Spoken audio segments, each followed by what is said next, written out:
कैसे हो दोस्तों? आप सभी का स्वागत है मेरे YouTube चैनल पे। मैं हूं एडवोकेट नेहा प्रजापति। पोश एक्ट सीरीज़ की ये 7th वीडियो है, ठीक है।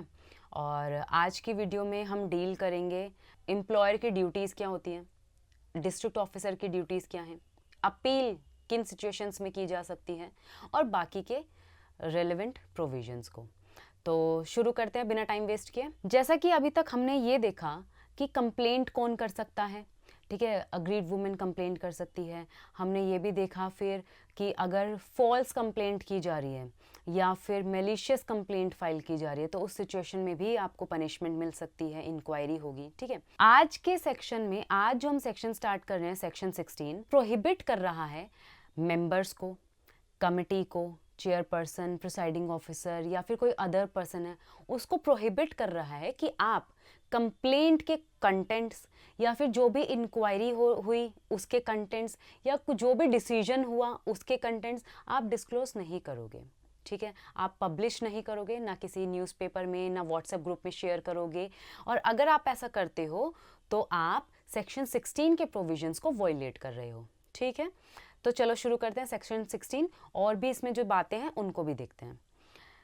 Section 16 says prohibition of publication और making known contents of complaint and inquiry proceedings, ठीक है। जैसा मैंने आपको बताया अभी कि आप कंप्लेंट के कंटेंट्स को या फिर आपकी इंक्वायरी प्रोसीडिंग्स जो है उसके कंटेंट्स को आप पब्लिश नहीं कर सकते हो और ना ही शेयर कर सकते हो, यानी कि लोगों को बताओगे नहीं आप जा जाके, ठीक है। या अपने कलीग्स, आपके ऑफिस में जितने भी एम्प्लॉयज़ हैं, अगर आपको पता चलता है, आप कमेटी के मेंबर हो, आपको पता चला कि भाई कंप्लेंट फाइल हुई है, XYZ अग्रीड वुमेन ने कंप्लेंट फाइल की है, तो आप ऐसा नहीं करोगे कि जाके बाकी के कलीग्स को बता दोगे।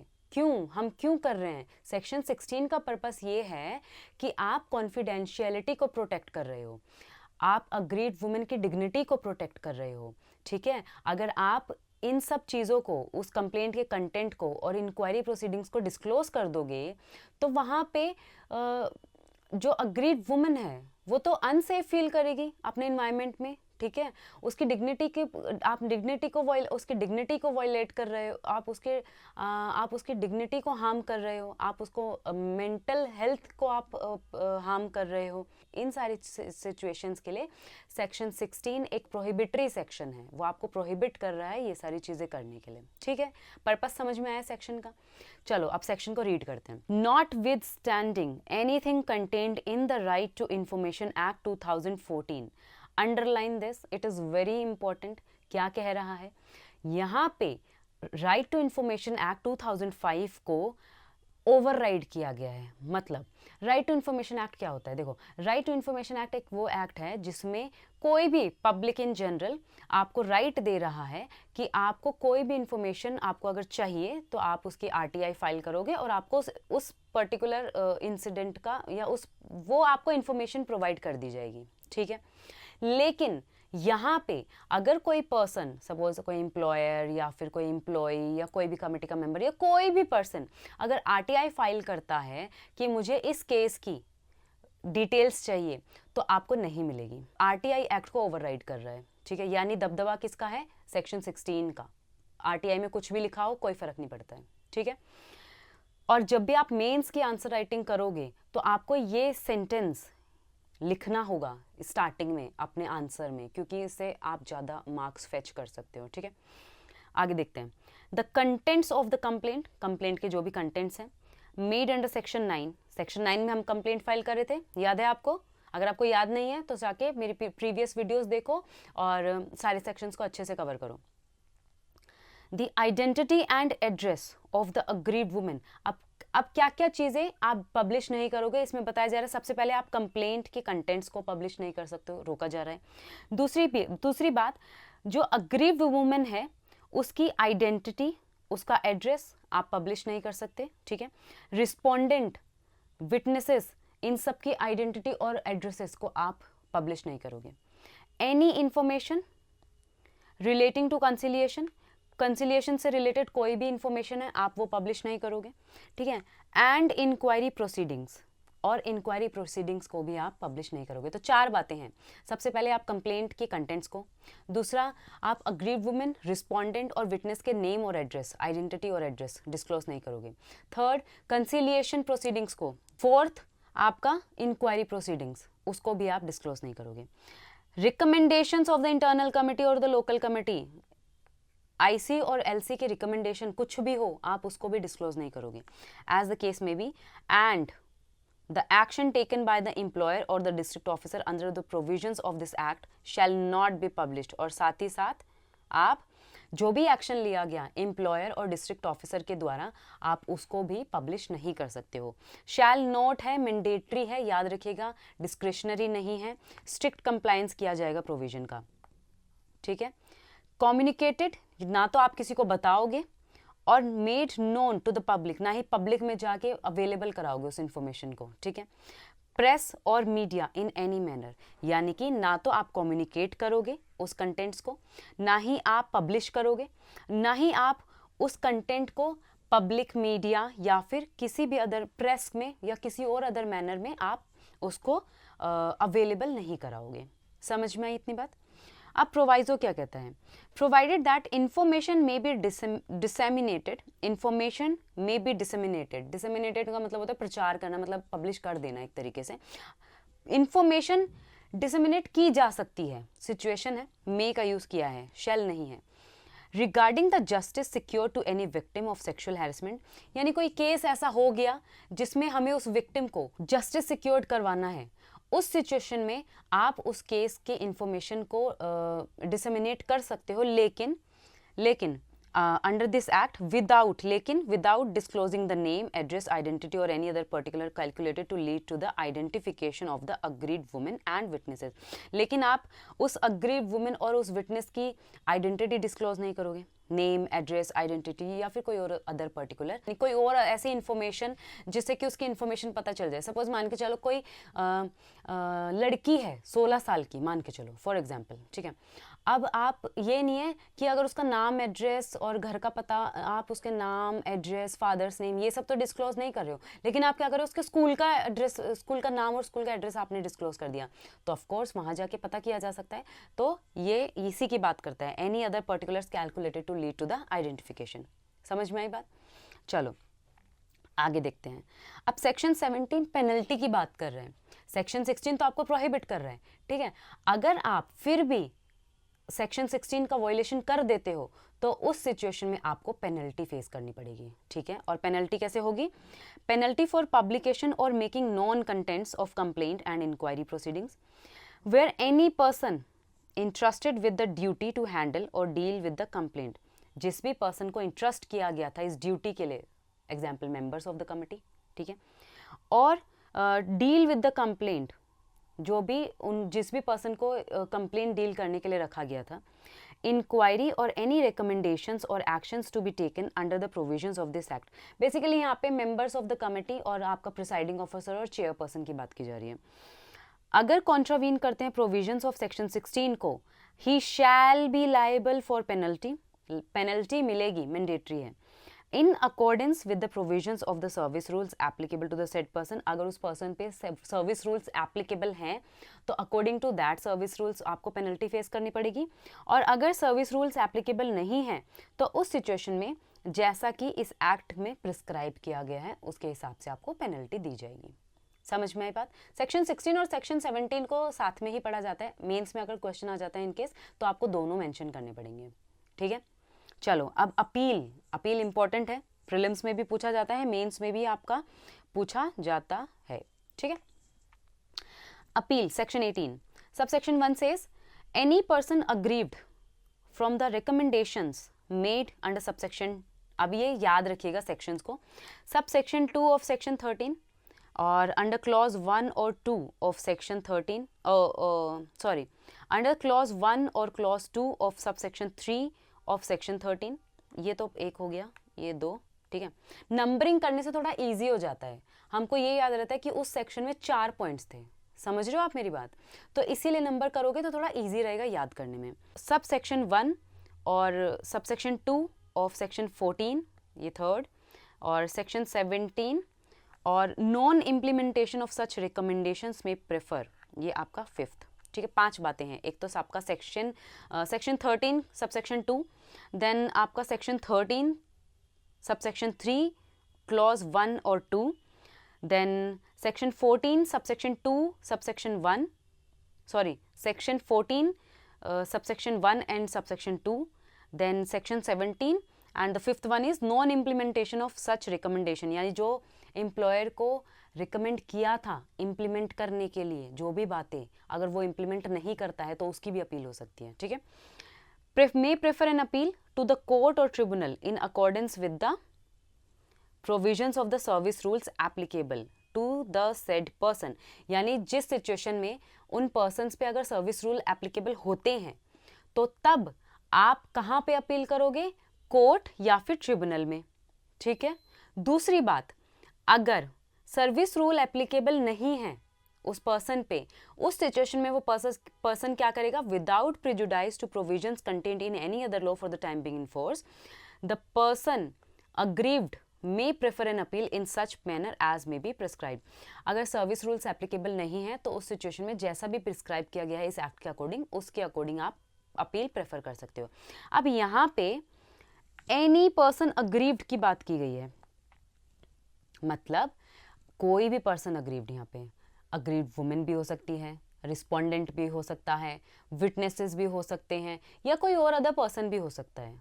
ठीक है, सबके लिए अपील है, यहाँ पे सिर्फ एक अग्रीड वुमेन के लिए है। फॉर एग्जाम्पल मान के चलो हमने सेक्शन 13 सबसेक्शन 2 पढ़ा था।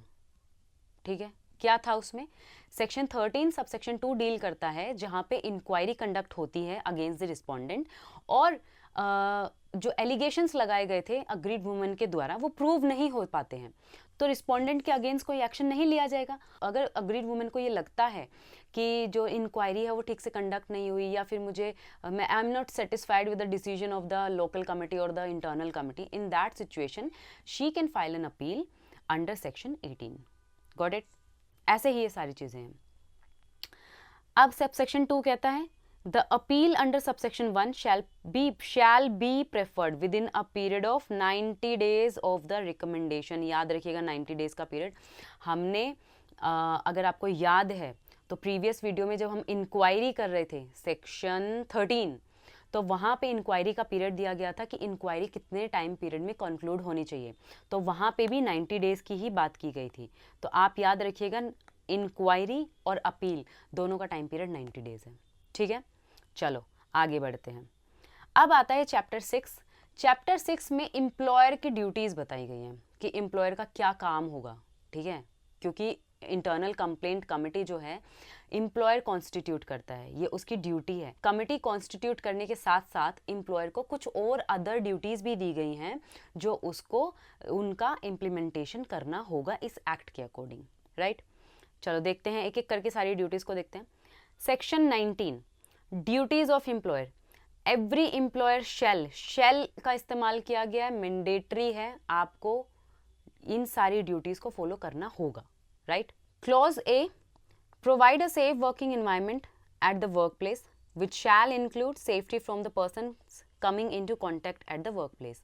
इट मीन्स कि एम्प्लॉयर की सबसे पहली ड्यूटी क्या है, सबसे पहली ड्यूटी ये है कि आप अपने वर्क प्लेस पे एक सेफ वर्किंग एनवायरनमेंट प्रोवाइड कराओगे। मतलब हैरेसमेंट नहीं होना चाहिए आपके वर्क प्लेस में, आपका जो वर्क प्लेस है वो सेफ होना चाहिए एम्प्लॉयज़ के लिए, स्पेशली फॉर विमेन। राइट, दूसरी बात यहाँ पे ये कही गई है कि आप जो आउटसाइडर्स होंगे जो आपके वर्क प्लेस पे आएंगे उनसे भी आपको प्रोटेक्ट करवाना है अपने एम्प्लॉयज़ को। अपना जो आपका वर्क प्लेस है आपको आउटसाइडर से भी प्रोटेक्ट करवाना है। Right, Clause B, display at any conspicuous place in the workplace the penal consequences of sexual harassment। आपका वर्क प्लेस में कोई ऐसा एक पर्टिकुलर स्पेस होता है जो सबके लिए कॉन्स्पिशियस होता है, मतलब हर कोई वहाँ पे जाके, जैसे एक नोटिस बोर्ड टाइप होता है आपके ऑफिस में, है ना, रिसेप्शन पे लगा होता है, यहाँ पे साइड वाइड में लिखा होता है, वहाँ पे सारी इन्फॉर्मेशंस प्रोवाइड की जाती हैं। आप वहाँ पे सेक्सुअल हैरेसमेंट के जो पीनल कॉन्सिक्वेंसेस हैं आप वो भी वहाँ पे लगाओगे, डिस्प्ले करवाओगे। ठीक है, and the order constituting the internal committee under subsection 1 of section 14। और आपने जो इंटरनल कंप्लेंट कमिटी कॉन्स्टिट्यूट की है उसकी लिस्ट भी, भाई प्रिसाइडिंग ऑफिसर कौन है, मेंबर्स कौन कौन है इस कमिटी में, तो आपने जो वो ऑर्डर कमिटी का तो आप क्या करोगे, वो भी वहाँ पे अफिक्स करवाओगे उस कॉन्स्पिशियस प्लेस पे, right. Clause C, organise workshops and awareness programs at regular intervals for sensitizing the employees with the provisions of the act। यहाँ तक देखो, पहले आप क्या करोगे, वर्कशॉप्स ऑर्गेनाइज कराओगे, साथ ही साथ आप अवेयरनेस प्रोग्राम्स ऑर्गेनाइज कराओगे अपने एम्प्लॉयज़ के लिए, आप उनको एजुकेट करोगे, ठीक है, आप उनको नॉलेज दोगे, आप क्या करोगे कि आप उनको टाइम टू टाइम आप क्या करोगे, अपने एम्प्लॉयज़ को इस एक्ट के अकॉर्डिंग आप उनको एजुकेट करोगे, अवेयरनेस प्रोवाइड करोगे, अवेयरनेस प्रोग्राम्स आप चलाओगे, ठीक है, and orientation programs for the members of the internal committee or in the manner as may be prescribed। और आप orientation programs conduct करवाओगे जो आपके members हैं internal committee के, right। Clause D, provide necessary facilities to the internal committee or the local committee as the case may be for dealing with the complaint and conducting an inquiry। आप क्या करोगे, अपने work place पे necessary facilities provide कराओगे internal committee को और local committee को जब वो डील कर रहे होंगे कंप्लेंट्स को, ठीक है, या फिर इंक्वायरी कंडक्ट करेंगे। आप क्या नेसेसरी फैसिलिटीज़ प्रोवाइड कराओगे, जैसे आप उनको मीटिंग रूम प्रोवाइड कर दोगे, ठीक है, कुछ इन्फॉर्मेशन है, कुछ डेटा है, वो प्रोवाइड करोगे, राइट, ये सारी चीज़ें। Assist in securing the attendance, clause E, assist in securing the attendance of respondent and witnesses before the internal committee or the local committee as the case may be। यानी कि आप assist करोगे कि respondent और witness जो हैं वो internal committee के सामने प्रेजेंट रहे, राइट, जब भी इंक्वायरी हो रही हो, जो भी प्रोसीडिंग्स हैं उस समय पे, तो आप उनकी अटेंडेंस सिक्योर करवाओगे। Then clause F, make available such information to the internal committee or the local committee as the case may be as it may require having regard to the complaint under subsection 1 of section 9। यानी कि आप available कराओगे जो भी information है, जैसे email आपको provide email है, आपको वो इन्फॉर्मेशन बतानी है, जैसे सपोज मान के चलो आपको ईमेल, जैसे सीसीटीवी फुटेज आपको अवेलेबल करवानी है या फिर कोई रिकॉर्ड्स हैं वो अवेलेबल कराने, तो आप ये सब चीज़ें करोगे इंटरनल कमिटी और लोकल कमिटी को, ठीक है। Clause ji, provide assistance to the woman if she so chooses to file a complaint in relation to the offence under IPC or any other law for the time being force। अगर women चाहती है कि उसको FIR करवानी है, ठीक है, IPC के अंडर, या फिर कोई और लॉ है उसमें उसको जाके कंप्लेंट फाइल करनी है, तो उस सिचुएशन में आप असिस्टेंस प्रोवाइड करोगे अग्रीव वुमेन को, उसकी हेल्प करोगे कंप्लेंट फाइल करने में, right. Close H, cause to initiate action under the IPC or any other law for the time being in force against the perpetrator। मतलब अगर कोई आउटसाइडर है, अगर आपकी कंपनी का वो एम्प्लॉय नहीं है, कोई बाहर से आया है और उसने आपके वर्क प्लेस में आके सेक्सुअल हैरेसमेंट का एक्ट कर दिया, उस सिचुएशन में आप क्या करोगे, एक्शन लोगे उस अगेंस्ट दैट परपिट्रेटर, यानी उस थर्ड पर्सन के अगेंस्ट में आप एक्शन लोगे, अब या तो IPC या कोई भी अदर लॉ, ठीक है। और if the aggrieved woman so desires where the perpetrator is not an employee in the workplace at which the incident of sexual harassment took place। और अगर चाहती है aggrieved woman कि उस perpetrator के अगेंस्ट एक्शन लिया जाए तो आप वो करवाओगे, खुद से भी ले सकते हो, और अगर aggrieved woman चाहती है कि आप करो, ठीक है, तो आप तब भी आपको करना पड़ेगा, एक्शन लेना पड़ेगा, right. Close I, treat sexual harassment as a misconduct under the service rules and initiate action for such misconduct। यानी आप sexual harassment को as a misconduct treat करोगे, ठीक है। misconduct मतलब कोई rules हैं, सपोज सर्विस रूल्स हैं, कुछ बातें बताई गई हैं, अगर आप उनको वायलेशन करते हो तो उनको misconduct माना जाएगा according to that service rules, right. तो अगर आप sexual harassment होता है तो आप उसको as a misconduct treat करोगे और अपने सर्विस रूल्स के अकॉर्डिंग आप एक्शन इनिशिएट करोगे against the for such misconduct, right. Clause J, monitor the timely submission of reports by the internal committee. आप मॉनिटर करोगे इंटरनल कमिटी को कि वो टाइमली रिपोर्ट्स को सबमिट कर रही है, ठीक है। तो ये थी हमारी ड्यूटीज एम्प्लॉयर की, कि एम्प्लॉयर के पास क्या क्या ड्यूटीज़ हैं। तो देखो, सबसे पहले तो एक सेफ वर्किंग एनवायरनमेंट प्रोवाइड करवाना, ठीक है, आउटसाइडर से प्रोटेक्ट करना अपने वर्क प्लेस को। देन हमने देखा डिस्प्ले कराओगे आप कॉन्स्पिशियस प्लेस पे जो सेक्सुअल हैरेसमेंट के पीनल कॉन्सिक्वेंसेस हैं। देन आप ऑर्गेनाइज कराओगे वर्कशॉप्स, अवेयरनेस प्रोग्राम्स मेंबर्स के, अपने जो आपकी जो कमेटी है उसके मेंबर्स के लिए। देन आप इंटरनल कमेटी और लोकल कमेटी को नेसेसरी फैसिलिटीज़ प्रोवाइड करवाओगे, ठीक है। और हमने देखा कि आप अटेंडेंस सिक्योर कराओगे रिस्पोंडेंट और विटनेस की एलसी और आईसी के सामने, और आप इंफॉर्मेशन अवेलेबल करवाओगे एलसी और आईसी को। आप असिस्टेंस प्रोवाइड करोगे वुमेन को अगर उसको कंप्लेंट फाइल करनी है आईपीसी या किसी और अदर लॉ में। देन हमने देखा कि अगर कोई आउटसाइडर आपके वर्क प्लेस में आ जाता है तो उस सिचुएशन में आप एक्शन ले सकते हो अगेंस्ट दैट पर्सन, और सेक्सुअल हैरेसमेंट को आप एज अ मिसकंडक्ट ट्रीट करोगे। और लास्ट हमने देखा कि आप मॉनिटर करोगे इंटरनल कमेटी को कि वो टाइमली अपनी रिपोर्ट को सबमिट कर रही है या नहीं, ठीक है। बहुत इंपॉर्टेंट सेक्शन है ये, ठीक है। मेंस में भी पूछा जाता है, प्री में भी पूछा जाता है, तो इसको बिल्कुल भी इग्नोर मत कीजिएगा। देन चैप्टर 7, यहाँ पे डिस्ट्रिक्ट ऑफिसर की ड्यूटीज़ और पावर्स की बात की गई है, ठीक है। अभी तक हमने एम्प्लॉयर की ड्यूटीज़ देखी, अब हम डिस्ट्रिक्ट ऑफिसर की ड्यूटी देख रहे हैं और उसकी पावर्स देखते हैं। Section 20, duties and powers of district officer. The district officer shall, clause A, monitor the timely submission of report furnished by the local committee. Monitor करेगा लोकल कमेटी को डिस्ट्रिक्ट ऑफिसर कि वो टाइमली अपनी reports को submit कर रहा है या नहीं। Clause B, take such measures as may be necessary for engaging non-governmental organizations for creation of awareness on sexual harassment and rights of the women। यानी कि डिस्ट्रिक्ट ऑफिसर क्या करेगा, एनजीओज जो हैं उनको इंगेज करेगा कि आप जो है अवेयरनेस क्रिएट करो सोसाइटी में, है ना, सेक्सुअल हैरेसमेंट के रिगार्डिंग। आप ग्राउंड लेवल पे जाके भी ये अवेयरनेस स्प्रेड कर रहे हो कि सेक्सुअल हैरेसमेंट जो है नहीं होना चाहिए महिलाओं के अगेंस्ट उनके वर्क प्लेस पे, ठीक है। तो ये थी आपके डिस्ट्रिक्ट ऑफिसर की ड्यूटीज, 2 ही ड्यूटी हैं उसकी और यही पावर है। तो अभी तक जितने भी हमने सेक्शंस देखे हैं सारे इंपॉर्टेंट हैं, कोई भी ऐसा नहीं है कि जो इग्नोर जिसको किया जा सके या ना पढ़ के जाओ या छोड़ दो, ऐसा कुछ नहीं है। सारे सेक्शंस इंपॉर्टेंट है इस वाली वीडियो के। नेक्स्ट वीडियो में हम इसका जो लास्ट चैप्टर है मिसलेनियस चैप्टर उसको डील करेंगे, और उसमें भी कुछ प्रोविजंस ऐसे हैं जो बहुत इंपॉर्टेंट हैं, आप इग्नोर नहीं कर सकते हो, आपको पढ़ना पड़ेगा। वहाँ से प्री में भी क्वेश्चन आ जाते हैं। हम सोचते हैं लास्ट चैप्टर है चलो छोड़ दो, नहीं, ऐसा नहीं करना है आपको बिल्कुल भी। हम सारे सेक्शन डील करेंगे A to Z, ठीक है। तो चलिए मिलते हैं अगली वीडियो में। और अभी तक अगर आपने मेरा चैनल सब्सक्राइब नहीं किया है तो सब्सक्राइब कर लीजिए। वीडियो अच्छी लगी है तो लाइक कर दीजिए और ज़्यादा से ज़्यादा अपने दोस्तों में शेयर कीजिएगा। तो मिलते हैं अपनी नेक्स्ट वीडियो में। Thank you.